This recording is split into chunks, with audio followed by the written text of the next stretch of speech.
Welcome back to Gothic Undone. We are back, we have returned, and here we are. We have officially moved and we are in our wonderful new abode. This is the Sanctuary of Shadows. I know it doesn't look quite as spooky-esque as I want at the moment, but that will soon change. What we are hoping for is, of course, a lot more darkness, and I will be filming more at night. But before we get on to any more, let me allow for the usual and very brief introduction.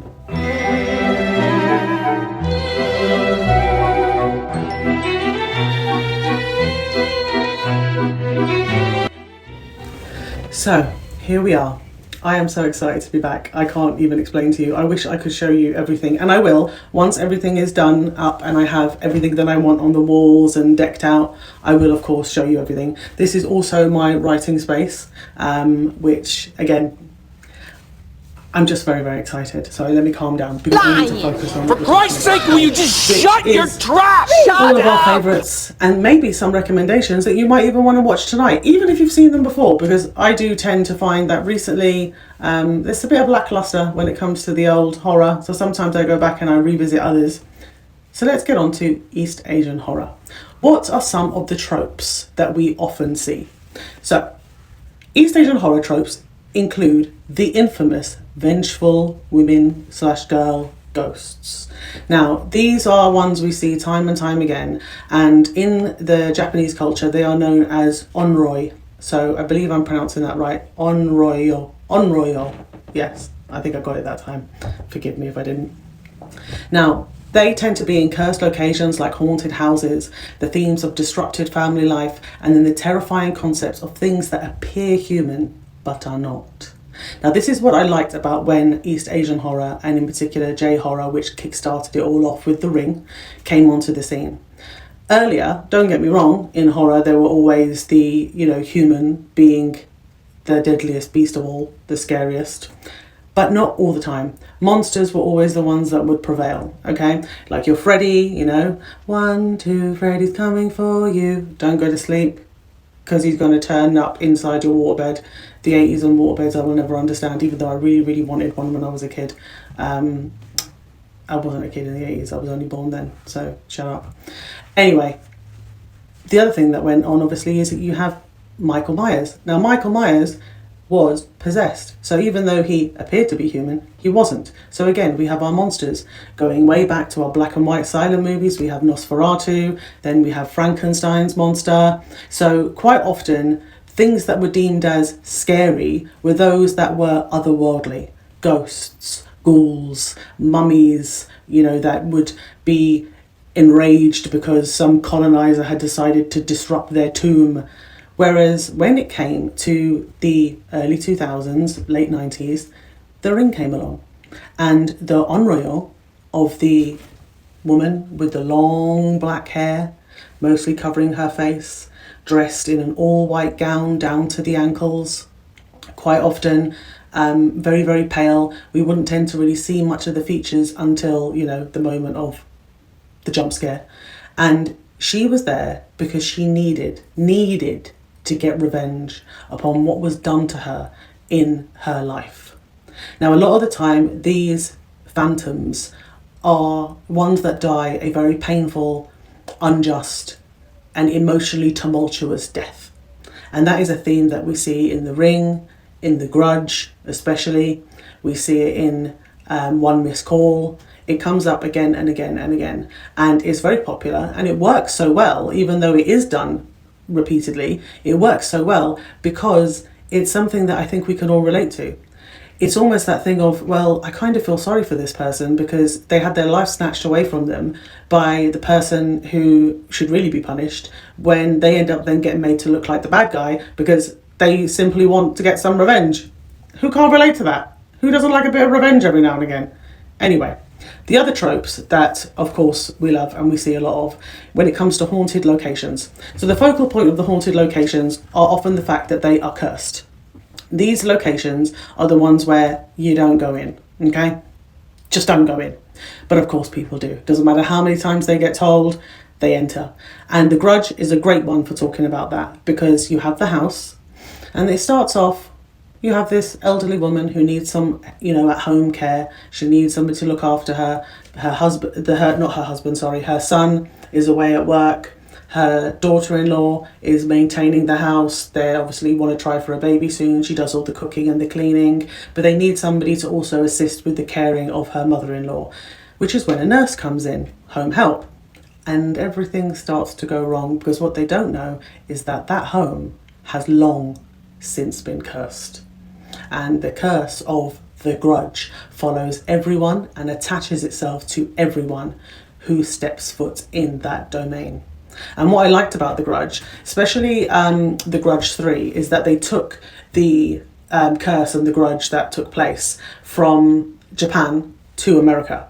So they showed that how powerful the curse had become, how powerful the grudge had become by all the fear, all the souls that they had ensnared and trapped from those that had died in these horrific ways, whether it be through jealousy, rage, fear, and that gave the curse and the onryo more power, so that when the last American home help went there, when she went home to see her husband and her daughter again, unfortunately, she carried out the same curse that was done to the original family.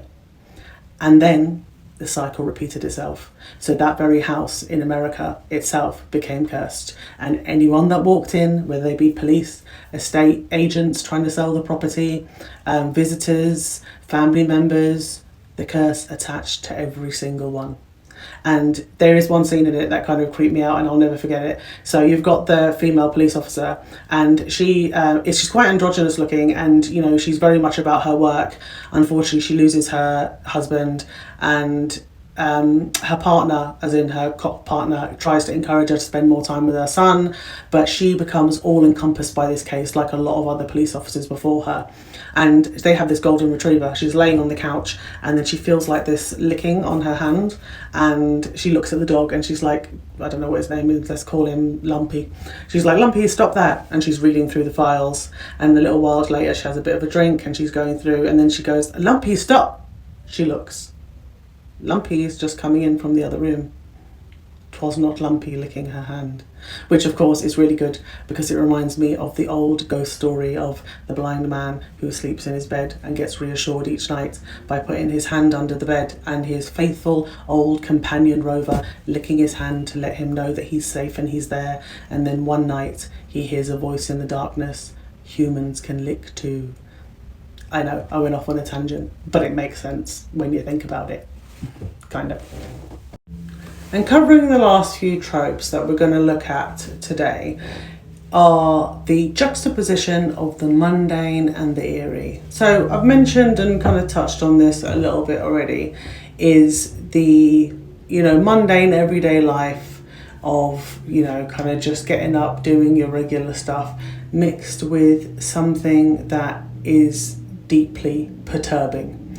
So East Asian horror does this very well in the sense that it creates this chilling effect by placing ordinary everyday objects or emotional situations into profoundly or frightening settings. Okay, and when we talk about things like that, we're looking at the mismatch between, for example,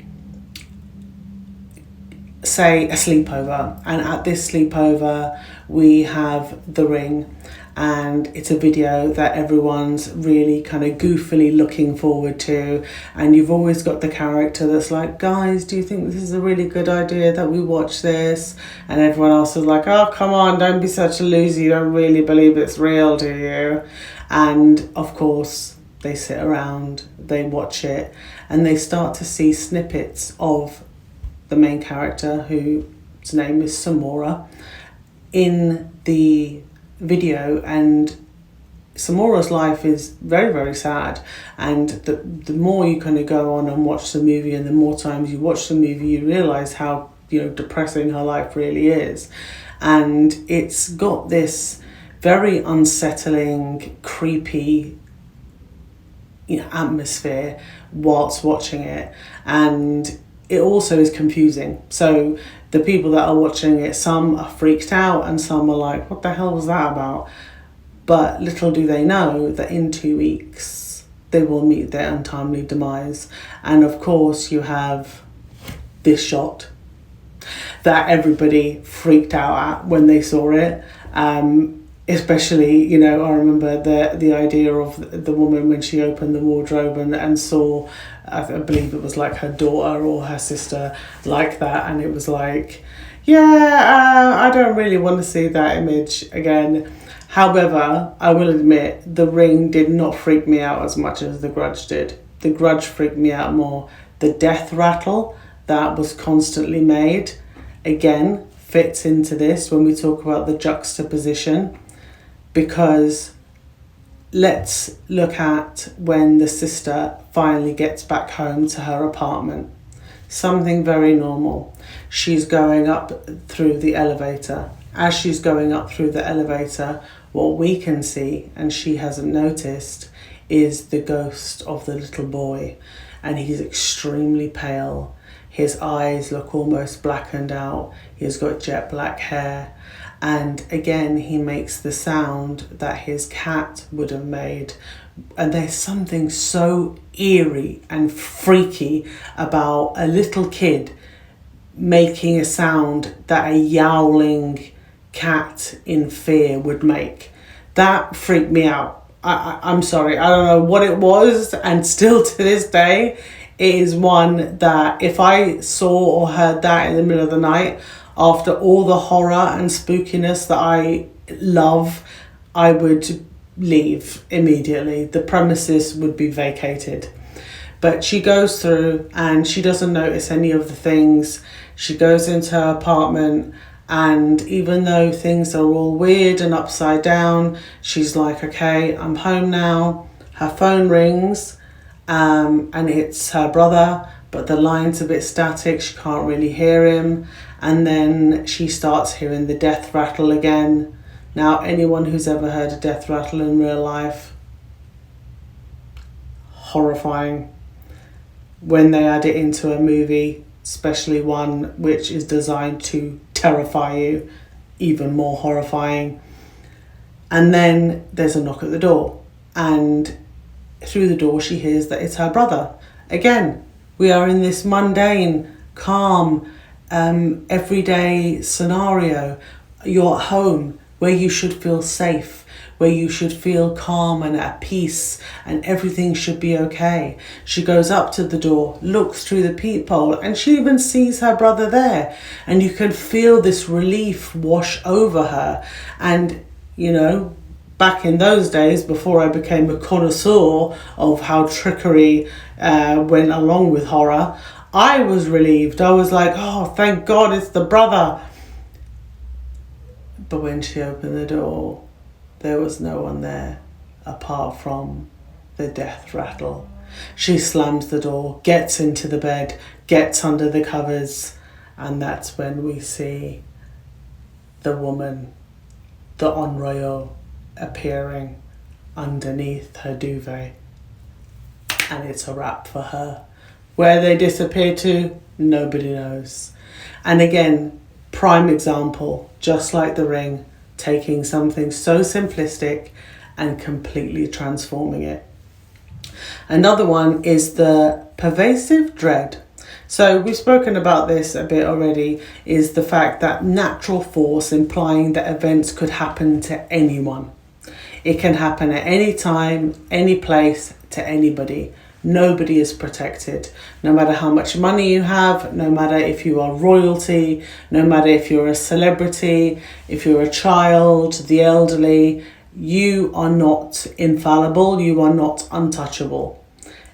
Everyone is fair game when it comes to horror, especially if you have broken certain rituals, if you have upset certain spirits, or if you have defiled certain shrines, for example, broken, precious culture and folklore. There is no true escape from the horrors that are visited upon the protagonists. And then, not kind of last but least, but one of the ones that we'll be talking about is in some East Asian traditions, particularly in Japan, the goal of horror maybe to restore a sense of balance between good and evil, reflecting a philosophical understanding of a world where these forces coexist. So there's this idea of balance, the idea of that you can't vanquish one or the other. There is no idea of, oh, I'm coming in to save the day as a superhero, now the bad is all gone and done for and good only exists. Shutter is a perfect example of that, the way the film ends. Good and evil coexist. The way the film wraps up, same with The Grudge. And that balance that is quite often throughout the themes, even to the modern day ones, such as Incantation, which is another great movie that I very much recommend, where you're kind of tricked towards the end of the movie to assist the main protagonist, and you never really know what you're falling for. And so many people that are, I don't want to say gullible, but maybe a little bit more easily kind of spooked, do, regret what they did. I kind of saw what was coming because, like I said, there's been many, many years of me watching this, and I was like, nope, I'm not saying it, and I'm not even looking at the screen. Silly, I know, but that's the fun of horror. It's immersive, it's escapism, it's a different world, so to speak. And a lot of people are like, how can you relax and enjoy that? I can, because unless we're talking about something that could really happen in the sense of true crime or something awful happening, heaven forbid, then it's escapism, it's story, it's time to enjoy. And especially on a Friday and Saturday night, nothing better than sweet popcorn and a horror movie. Nobody can convince me otherwise. Chinese horror. And when it comes to Chinese horror, you quite often have your malevolent entities that masquerade as real people, okay? So think along the mimic vibe. And this is something that is quite deep rooted in Chinese culture and folklore in particular. So they have their alternate disguises where they can appear to be very normal and human-like one minute, and then extremely terrifying and demonic almost. Some really popular ones from old folklores are like paper figurines or painted skin demons.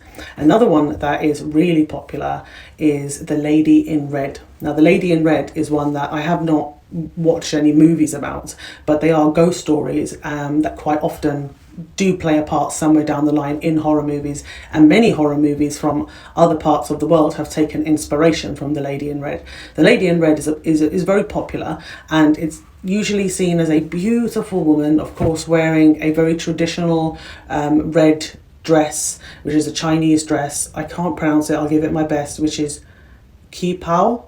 Qipao, and what she tends to do is she roams and haunts the streets at night, luring men to follow her, and however, those that do are never seen again. So that's one which, who doesn't love that? And I'm quite sure that, like many others, that's a trope that has been used throughout quite a few different horror movies. Another one from Chinese horror, which was very popular in 2002, was The Eye. So this was directed by the Pang brothers, and this film is a classic example of Chinese horror. It was later remade afterwards, but the reason why it is a classic is because it focuses on the ideas around folklore again, and the ideas around what we see as what's scary to us, what's scary to others. When it comes to The Eye, this is like a movie where it starts off where you're celebrating for the main character, right, the protagonist. She's going to get surgery done on her cornea so that she can see again, and everyone's like obviously very happy about this, and this surgery seems to be a success. But then slowly but surely she seems to realise that things are not quite what they seem. Instead, she finds out that she can actually see ghosts. So from what should have been very celebratory and a happy event soon becomes terrifying. And the Pang brothers, they could have gone quite buckets of gore with this, but they didn't. Instead, this movie didn't need them to scare the living daylights out of you. They didn't need that. This was yet another movie where it was less is more. The fear was in the subtlety.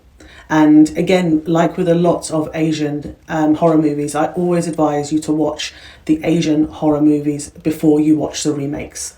Very few of the remakes are better, or I'd say on par, than the originals, okay? I'd say The Ring and The Grudge are good, you know, they do work well, but when it comes to the others, especially The Eye, it's definitely worth watching the Chinese version, because it doesn't do the OTT stuff, which, you know, unfortunately the American remake does, and it doesn't try too hard. You kind of see it as something that gives you goosebumps and leaves you looking behind you and wanting to turn the light on, which is something that is always eerie.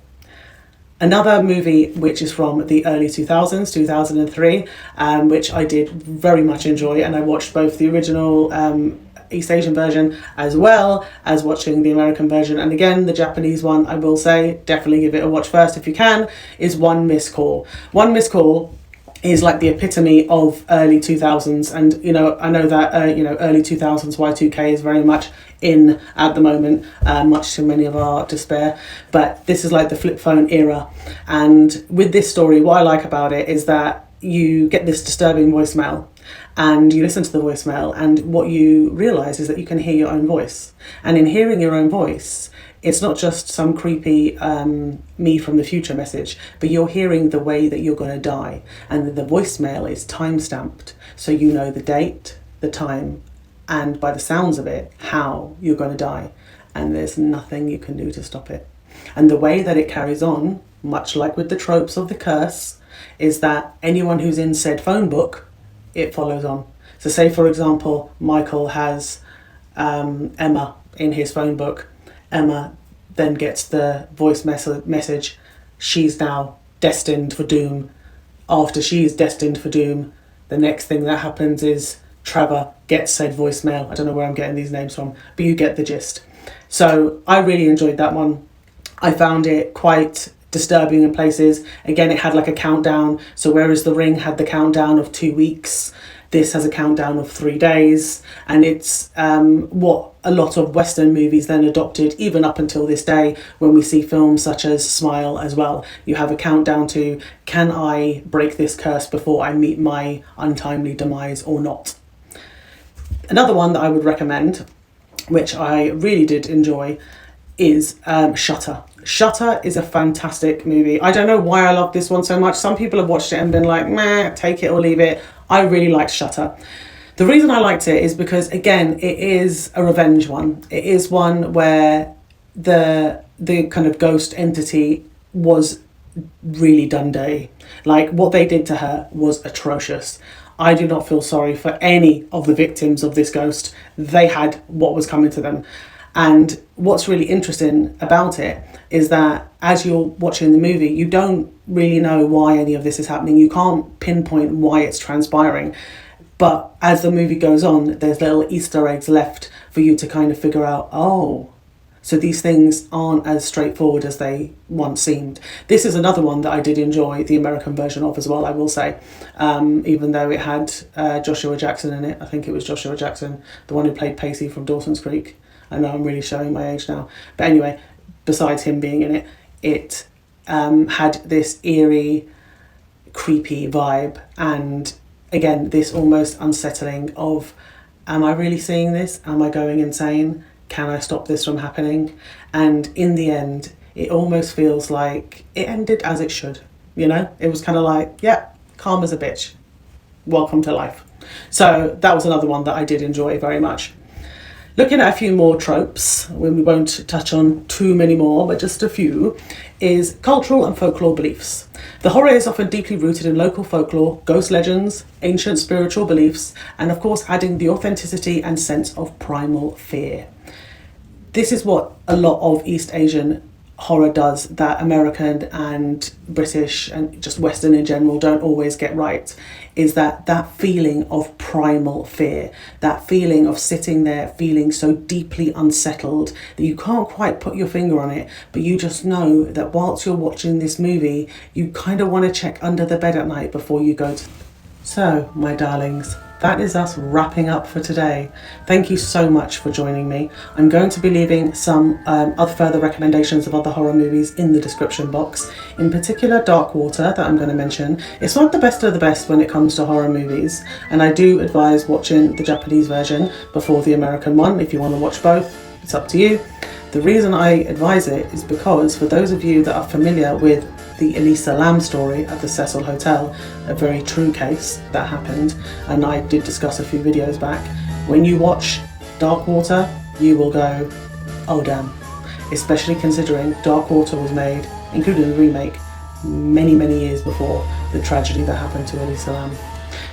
Until next time, stay safe, stay spooky, enjoy the shorter days and longer nights, and I will see you next time. Bye-bye.